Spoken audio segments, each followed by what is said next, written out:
네, 오늘 맥주 감사 주일을 맞이해서 맥주절 감사와 공동체라는 주제로 하나의 말씀 나누고자 합니다. 오늘 맥주 감사 주일입니다. 상반기에 주셨던 은혜를 감사로 고백하는 날입니다. 2023년도 상반기에도 고생 많으셨습니다. 애쓰셨습니다. 옆에 계신 분들과 한번 애쓰셨다고, 고생하셨다고 인사 나눠주시면 좋겠습니다. 애쓰셨습니다. 고생하셨습니다. 고생하셨습니다. 네, 저희 부탁을 들어주셔서 감사합니다. 네. 네, 2023년도 1월의 추운 겨울날부터 오늘 더운 여름날까지, 여름날이 시작되는 오늘날까지 무척이나 고생하셨습니다. 애쓰셨습니다. 괴로운 일도 많으셨을 텐데 또 그 중에서 기쁜 일을 찾아내시느라 애쓰셨습니다. 네, 그리고 오늘은 맥주 감사 주일입니다.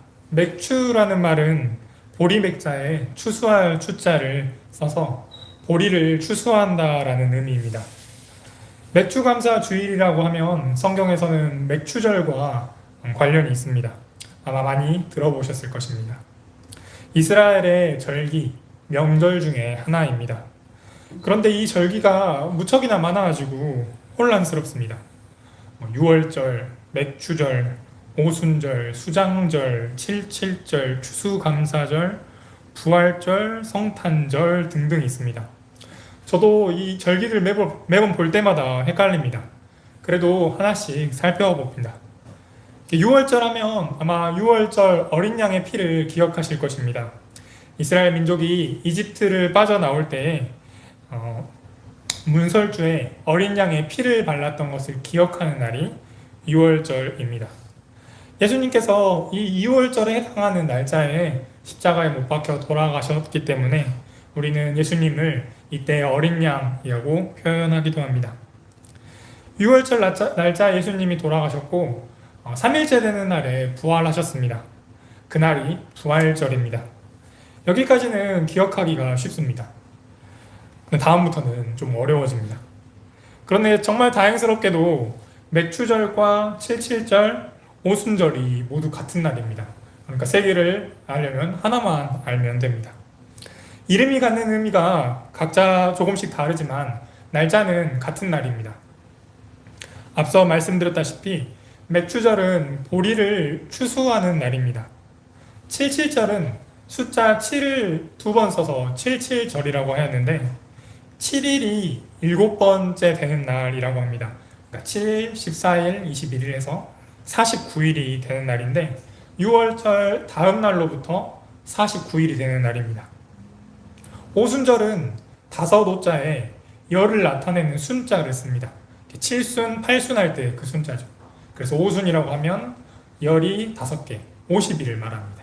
아까 77절은 6월절 다음 날부터 49일이었는데 오순절은 6월절부터 50일이기 때문에 같은 날짜가 됩니다. 근데 6월절이 언제였던지 기억하시나요? 6월절은 3일 이후에 부활절이 있었던 것을 기억하시면 아마 생각날 것입니다.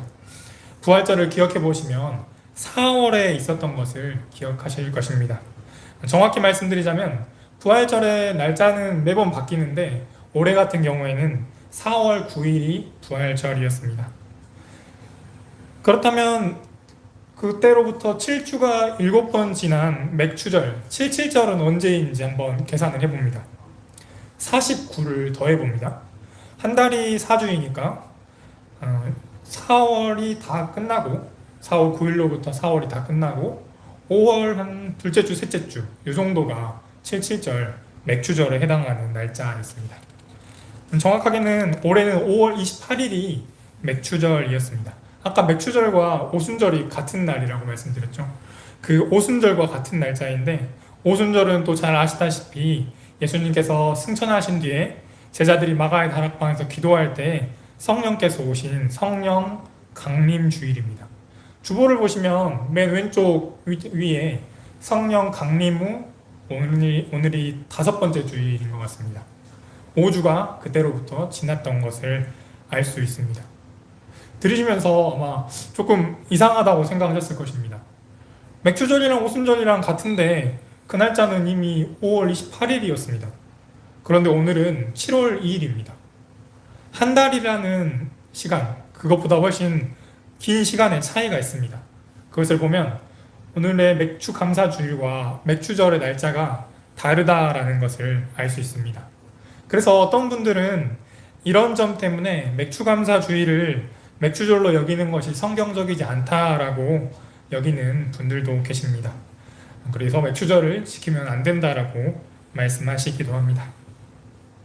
비록 한국 교회가 갖는 맥주 감사주일이 정확하게 맥주절에 해당하는 이스라엘 절기는 아니지만, 그 날짜는 아니지만, 오늘 맥주 감사주일을 맞아서 맥주절에 담긴 하나님의 뜻과 하나님의 백성들을 향하신 그 마음을 알아보는 시간이 되면 좋겠습니다. 네, 전통적으로 우리 민족은 농경 생활을 해왔습니다. 매년 가을에 농사지었던 쌀을 수확해서 저장했다가 겨울 내내 그것을 식량으로 먹었습니다. 그 식량으로 살아왔습니다. 그런데 문제는 겨울이 끝나고 이제 봄이 시작되는 4월, 5월, 6월이었습니다. 작년에 수확해서 저장해 놓았던 그 쌀이 떨어지는 시기였습니다. 먹을 것이 떨어져서 매우 배가 고픈 시기를 보냈습니다. 이제 곧 7월이 되면 보리의 열매가 맺히고 그것을 수확할 텐데, 그것을 앞두고의 바로 직전에 어려운 시기였습니다. 게다가 우리 민족은 일제강점기 시대에 쌀을 수탈당했기 때문에 더욱더 상황은 어려웠습니다. 우리 할아버지, 우리 할머니, 그리고 조상민들은 그렇게 힘든 5월, 6월을 보냈습니다. 그렇게 배고픈 시기를 거쳐서 드디어 7월이 되면 이제 보리를 수확하게 되었습니다. 배고픔의 시기를 잠시 버틸 수 있게 해주는 귀한 보리였습니다. 가을을 앞두고 가을을 기다리면서 한번 숨을 돌릴 수 있는 귀한 식량의 시기였습니다. 이런 보릿고개를 요즘으로 치면 어떻게 말할 수 있을까 생각하다가 월급날로부터 한 20일 정도 지나는 날인 것 같았습니다. 월급날 지나면 대출 원금 갚고 이자 갚고 자녀들 학원비 보내고 통신비 내고 가스요금, 전기요금 보내고 적금 빠져나가고 카드값도 나가고요. 이제 다음 월급을 기다리고 있는 보릿고개 때와 같습니다. 아직 월급날까지는 며칠 남았는데 생활이 조금 팍팍해지는 그런 때입니다. 그럴 때 잊고 있었던, 아니면 잠시 기다리고 있었던 각종 수당들을 이렇게 받을 때가 있습니다. 그러면 잠시 그 수당들로 숨을 돌리면서 이것으로 또 며칠을 지낼 수 있겠구나 라는 마음이 드는 때입니다. 그래서 7월에 수확하는 보리는 중간에 받게 되는 수당처럼 우리에게 힘을 얻게 하고 또 잠시 버틸 수 있게 하는 오아시스와 같은 존재였습니다. 보리 수확은 궁핍함을 잠시 해결할 수 있는 담비와 같은 것이었습니다. 아직은 멀리 있는 가을의 추수감사절의 기쁨과 벼를 수확하는 기쁨을 잠시나마 미리 느낄 수 있는 시기였습니다. 그 시기를 놓치지 않고 우리의 선배님들은 하나님께 보리를 제물로 드렸습니다. 그것이 맥주감사 주일이었습니다. 우리 선배님들은 그때에도 하나님께 드리는 예물을 잊지 않았습니다. 감사를 잊지 않았습니다. 준비하면서 참 대단하다라는 생각이 들었습니다. 대단하시다라는 생각이 들었습니다. 보릿고개가 얼마나 지났다고 그 귀한 식량을 하나님께 감사의 제물로 드렸습니다.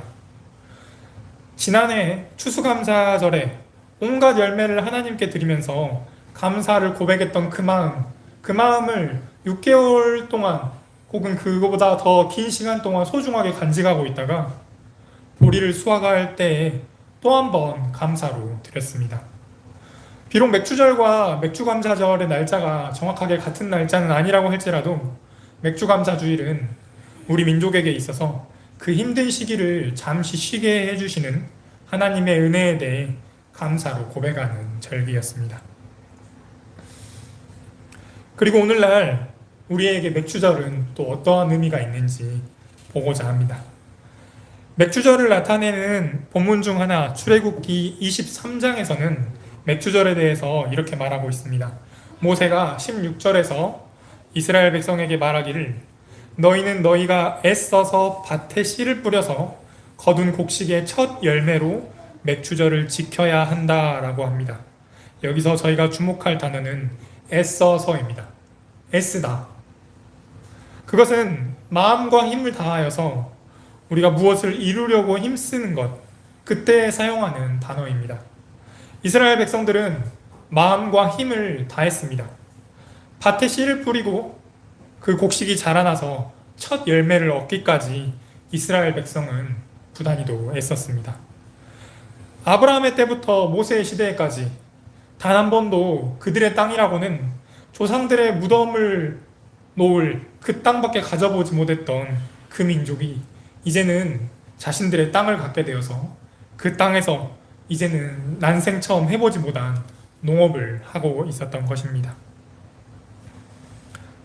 이스라엘 백성이 그렇게 애썼던 것처럼 저와 여러분 모두 애쓰고 있습니다. 지난 6개월 동안 애써 오셨습니다. 말씀에서는 애써서 밭에 씨를 뿌린다라고 합니다. 근데 어디에 씨를 뿌리는지 보니 밭에 씨를 뿌린다라고 합니다. 하나님께서 이스라엘 민족에게 주신 그 땅에 있는 밭입니다. 마찬가지로 우리에게도 하나님께서 주시는 삶의 현장이라는 밭이 있습니다. 출근하는 사무실이 있고요. 또 개인의 사업장이 있고요. 또 일을 하는 책상 앞이 모두 우리의 밭일 것입니다. 학생들에게는 학교와 학원이라는 밭이 있을 것입니다. 하나님께서 그 삶의 현장이라는 밭을 우리에게도 주셨습니다. 이스라엘 백성이 그러했던 것처럼 각자의 밭에서 우리도 우리에게 주어진 씨앗을 뿌립니다. 물건을 만들어내는 일을 시작하기 위해서 시설들을 준비하고요. 또 서비스를 제공하기 위해서 처음에 많은 사람들을 만나고 또 홍보하기도 합니다. 시험을 준비하는 학생들은 책을 읽고 그 내용을 공부하는 그 활동이 씨를 뿌리는 것입니다. 씨를 뿌리는 것이 무척이나 어렵다라는 것은 모두 잘 알고 계실 것입니다. 그것은 씨만 뿌리지 않기 때문입니다. 씨를 뿌린다라는 것은 씨가 잘 자랄 수 있도록 밭을 일구어야 하고요. 또 그 밭에 돌을 골라내야 하고요. 또 잡초를 뽑아야 하고요. 고랑을 파야 하고 또 물을 줄 수 있도록 시설을 준비해야 합니다. 비료를 주어서 땅을 비옥하게 하는 것도 씨를 뿌리는 일에 해당을 합니다. 싹이 잘 자라나야 식물이 잘 자라날 수 있기에 씨를 뿌리는 일이 더 특별하고 더 중요합니다. 말씀을 다시 바꿉니다. 애써서 밭에 씨를 뿌립니다. 그리고 곡식의 열매를 거둡니다. 씨를 뿌리는 것과 곡식의 열매를 맺는 그 사이에 간격이 있습니다. 그 글자 사이에 이 작은 띄어쓰기 한 칸이 있습니다. 그 한 칸 사이에 긴 시간이 숨어 있습니다. 이스라엘 민족은 주로 밀을 농사하고 수확하였습니다.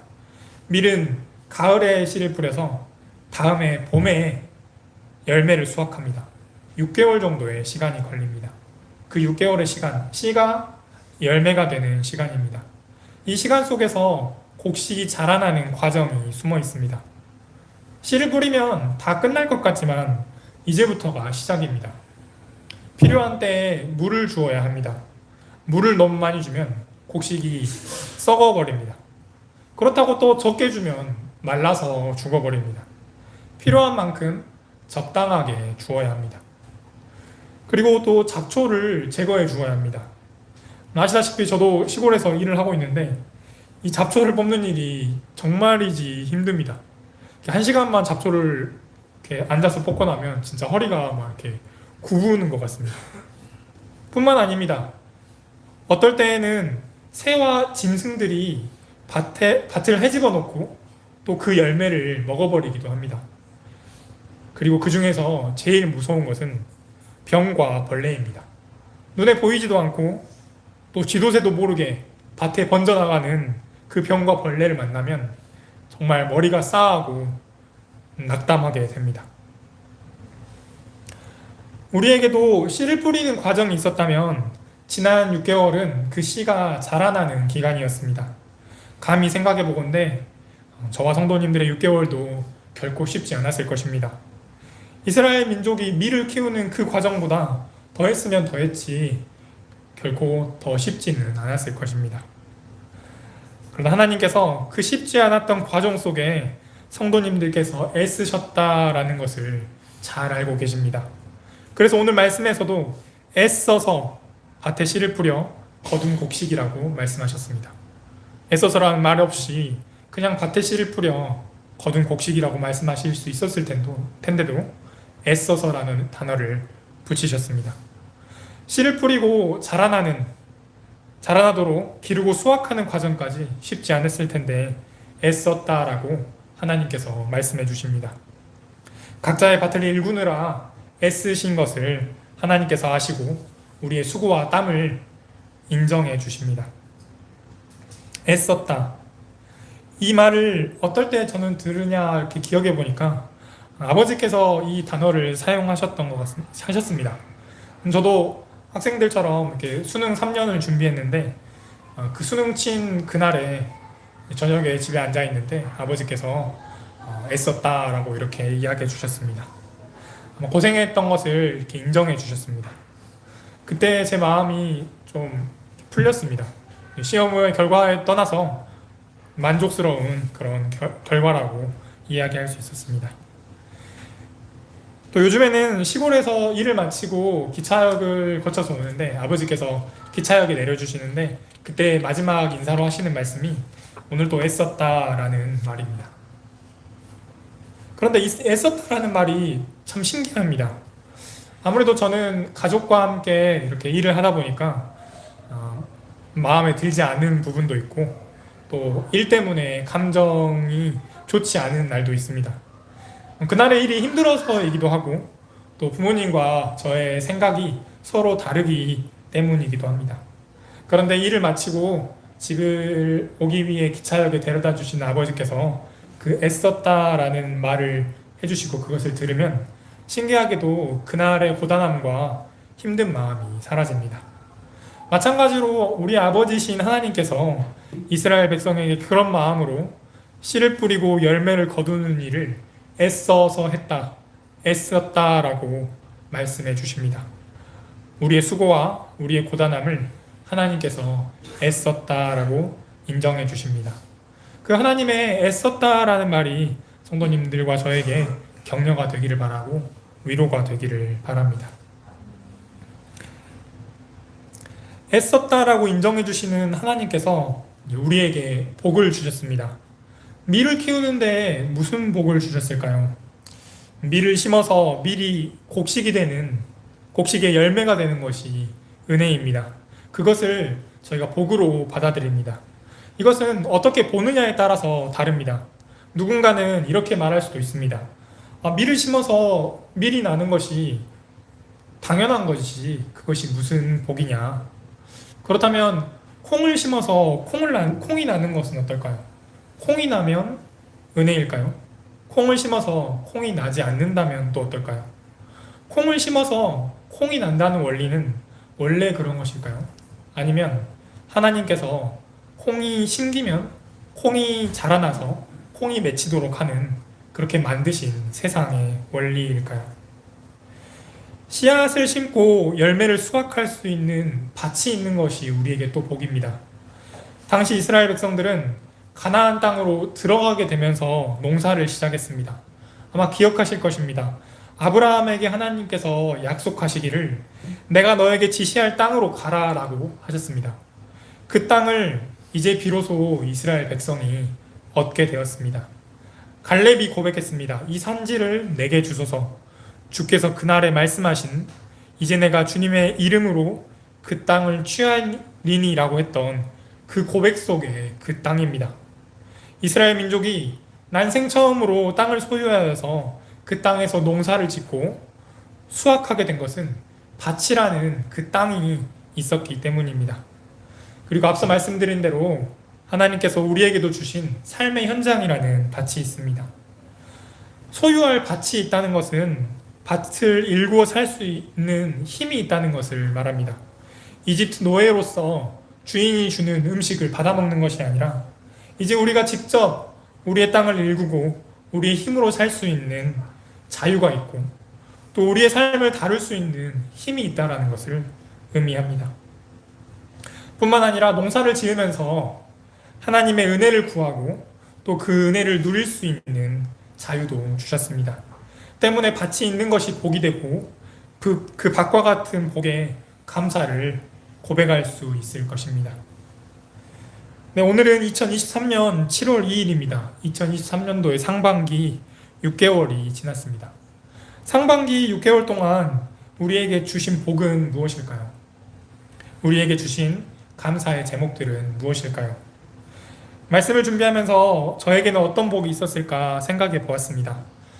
저는 올해 전임전도사로 새롭게 시작할 수 있었던 것이 씨를 뿌릴 수 있었던 것과 같다는 생각이 들었습니다. 그리고 슬기교회라는 밭을 주셔서 감사하다라고 생각이 들었습니다. 또 돌이켜보니까 1층에 도서관을 열 수 있도록 청소하고 정리할 수 있었던 것도 제게 주신 복이었습니다. 1층을 청소할 때는 그 당시에는 정말 힘이 들었는데 슬기교회라는 밭을 읽을 수 있었다라고 생각하면 그것이 저에게도 감사의 제목이 되었습니다. 그리고 어린이들과 일주일에 한 번씩 온라인으로 만나서 말씀 한 구절씩을 읽고 있는데 그때 어린이들이 웃는 것을 보면 그 즐거움이라는 열매가 수확하는 것과 같아서 또 감사하다라는 고백이 되었습니다. 여러분은 어떠신가요? 새로운 일을 시작할 수 있었던 것에 대한 감사, 가족들과 행복한 시간을 보냈던 것에 대한 감사, 새로운 만남을 주신 것에 대한 감사, 계획하고 애썼던 것의 결과를 맛볼 수 있게 하셔서 감사, 또 어떤 결과가 아니라고 할지라도 또 앞날을 기대하게 해주셔서 감사, 씨를 뿌릴 수 있는 삶의 현장을 주셔서 감사, 미리 자라나는 과정에 참여하게 하셔서 감사. 이러한 일들이 저와 여러분들 가운데 있기를 원합니다. 네, 끝난 것 같지만 끝나지 않았습니다. 오늘의 말씀은 하나님의 복과 감사로만 끝나지 않습니다. 오늘 신명기 본문은 우리에게 맥추절, 추수의 감사를 이야기함에 있어서 특별한 점을 줍니다. 이것은 이 감사와 수확의 기쁨이 개인에게만 끝나지 않는다라는 점입니다. 신명기 16장 11절의 말씀을 다시 한번 읽어보겠습니다. 당신들은 주 당신들의 하나님이 그의 이름을 두려고 택하신 그곳에서 당신들과 당신들의 아들과 딸과 남종과 여종과 성 안에서 같이 사는 레위 사람과 떠돌이와 고아와 과부까지도 함께 주 당신들의 하나님 앞에서 즐거워해야 합니다. 아멘. 여기서 당신들은 이스라엘의 성인 남성일 것입니다. 성인 남성은 그 수확한 곡식의 주인, 소유주가 됩니다. 성인 남성인 집안의 가장에게 그 곡식의 수확은 즐거움이자 기쁨입니다. 곡식이 그들의 것이기 때문입니다. 그들에게 곡식의 수확의 기쁨이 감사인 것은 당연합니다. 그런데 어쩌면 그 성인 남성을 둘러싼 사람들에게는 아무것도 아닐 수 있습니다. 주인에게는 식량 자산이 되지만 또 종들에게는 다르게 다가올 수 있습니다. 떠도는 사람들과 추수의 즐거움이 무슨 상관이 되겠습니까? 고아와 과부에게 옆집 남자의 추수한 곡식이 무슨 기쁨이 되겠습니까? 하지만 오늘 성경은 그를 둘러싼 가족과 사회적인 약자에게 해당하는 이웃들까지도 감사와 수확의 기쁨을 함께 즐거움으로 누리라고 말하고 있습니다. 감사의 기쁨을 누릴 때에 공동체와 함께 즐거워할 것을 말씀하고 계십니다. 공동체를 이룰 것을 말하고 계십니다. 맥주감사 주일에 오늘 설교를 준비하면서 이 말씀을 계속 묵상해 보았습니다. 공동체성. 공동체와 함께 즐기기 위해서 무엇을 할 수 있을까 고민해 보았습니다. 마침 이제 밭에서 이렇게 앉아가지고 밭일을 하고 있으니까 일을 하면서도 생각해 보았습니다. 최근에 이제 부모님께서 애호박과 가지의 첫 열매를 이렇게 수확하게 되셨습니다. 말 그대로 말씀처럼 수확하고 있었습니다. 밀을 추수하는 것처럼 말이었습니다.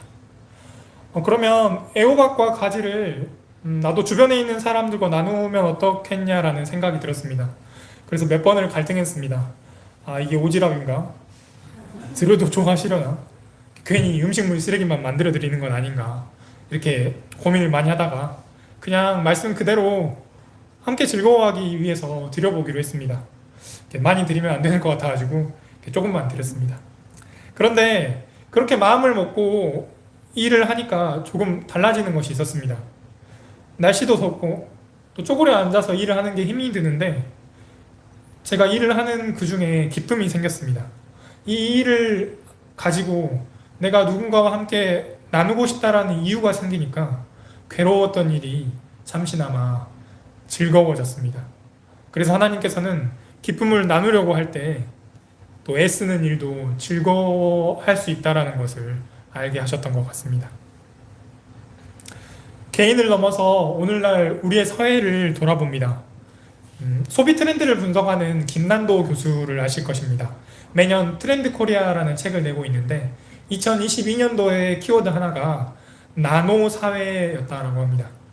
나노 사회는 10억 분의 1로 쪼개지는 나노 단위처럼 한국 사회가 공동체를 유지하지 못하고 또 한 사람 한 사람으로 쪼개졌다라는 것을 나타내는 키워드라고 합니다. 사회적으로는 공동체를 벗어나서 개인으로 나뉘어져 자기 스스로 생존을 책임져야 하는 그런 부정적인 의미로 흘러가고 있다라고 합니다. 그래서 제가 어제 이렇게 기사들을 찾아보니까 나노 사회와 함께 사용되는 단어가 또 각자 도생이었습니다. 각자가 스스로 살기를 꾀해야 한다는 뜻입니다. 뉴스들의 키워드 제목들을 보니까 금리가 인상되니까 알아서 잘 살아야 한다. 또 수능 시험에 대해서는 킬러 문항이 있든 없든 간에 각자 도생으로 준비해야 한다. 그리고 출산율이 낮은 것이 부부가 아이를 각자 도생해서 키워야 되기 때문이다 라고 말하는 기사들도 있었습니다. 공동체가 그 모습을 잃어가고 있는 우리의 모습이었습니다. 이러한 때의 성경은 오늘 감사의 뒷면에 공동체성을 말하고 있습니다. 감사의 기쁨을 함께 즐거워해야 한다라고 말합니다.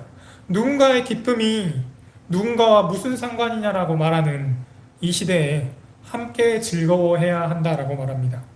오늘날의 감사가 가족과 함께 누리는 즐거움이 되라고 말씀하십니다. 오늘 나의 기쁨이 수확할 것 없는 떠돌이와 같은 그런 사람들에게도 즐거움이 될 것을 말씀하고 계십니다. 고아와 과부와 함께 그 즐거움을 누릴 것을 말씀하고 계십니다. 하나님께서는 함께 즐거워하라라고 말씀하시면서 공동체를 회복하기를 원하십니다. 함께 즐거워한다. 이 말씀을 따를 수 있는 여러 가지 일들이 저희 공동체 앞에 있는 것 같습니다. 지난주에 아마 들으셨다시피 강릉 만민의 감리교회에 화재가 일어났습니다.